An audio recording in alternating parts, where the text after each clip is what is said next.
شما هم مثل من ترش پسند هستید؟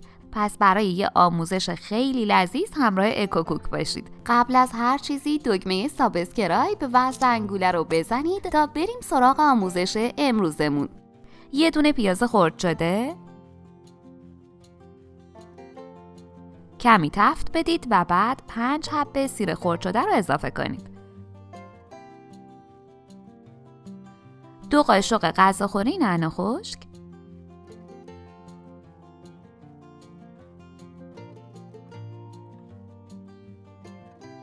2 پیمانه فشرده سبزی آش شامل جعفری و اسفناج خرد شده با هم مخلوط کنید.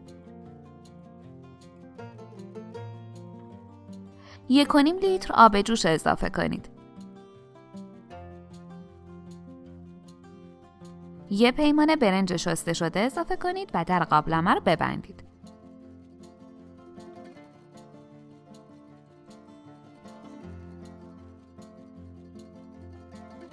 200 گرم گوشت چرخ کرده، ادویه ها شامل نمک، فلفل سیاه و قرمز، زردچوبه، زیره، زنجبیل و پودر سیر کاملا مخلوط کنید. اگه از این آموزش بعداً میخوای استفاده کنی، حتما دکمه سابسکرایب رو بزن تا بتونی به راحتی دوباره پیداش کنی.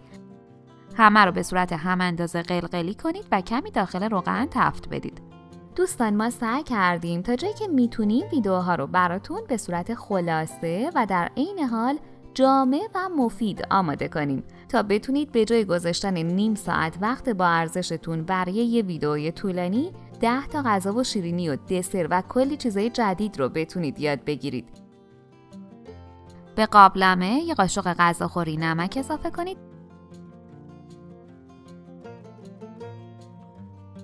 و گوشتا رو بریزید و درش رو ببندید.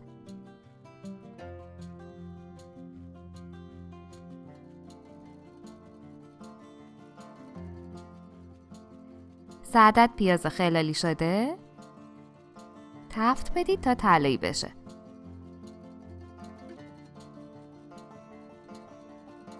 دو قاشق چایخوری زردچوبه و کمی فلفل سیاه اضافه کنید.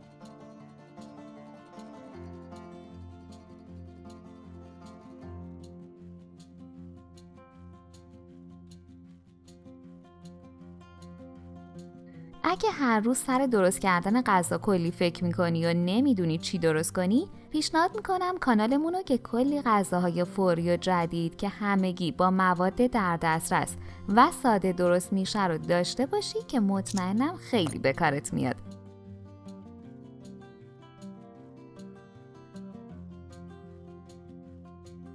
دو قاشق غذاخوری رو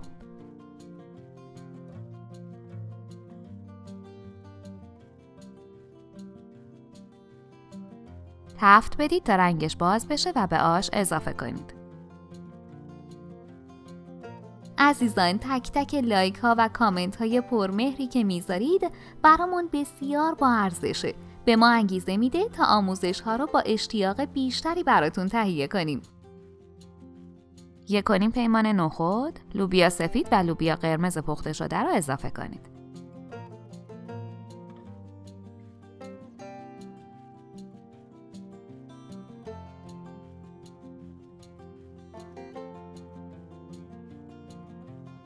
چهل دقیقه که جوشید 1 پیمانه آب قوره بریزید. آش از جوش میفته. وقتی دوباره جوشید زیر حرارت رو خاموش کنید.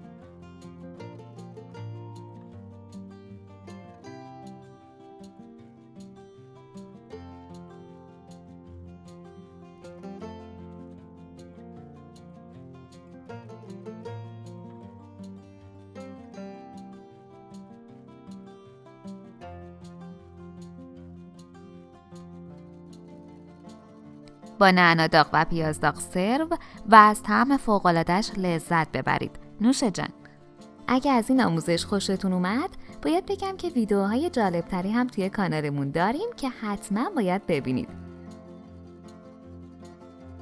آیا میدونستید که میتونید با زدن دکمه تانکس در زیر همین ویدیو هر چقدر هم که کوچک باشه بهمون کمک مالی کنید و این باعث میشه بتونیم ویدیوهای خیلی با کیفیت‌تر و متنوع‌تری برای شما عزیزان آماده کنیم. با این کمک مالی میتونید کامنتتون رو از بقیه متمایز کنید. ممنون از وقتی که گذاشتید و این آموزش رو تماشا کردید. لطفاً برای حمایت از ما لایک و سابسکرایب رو فراموش نکنید.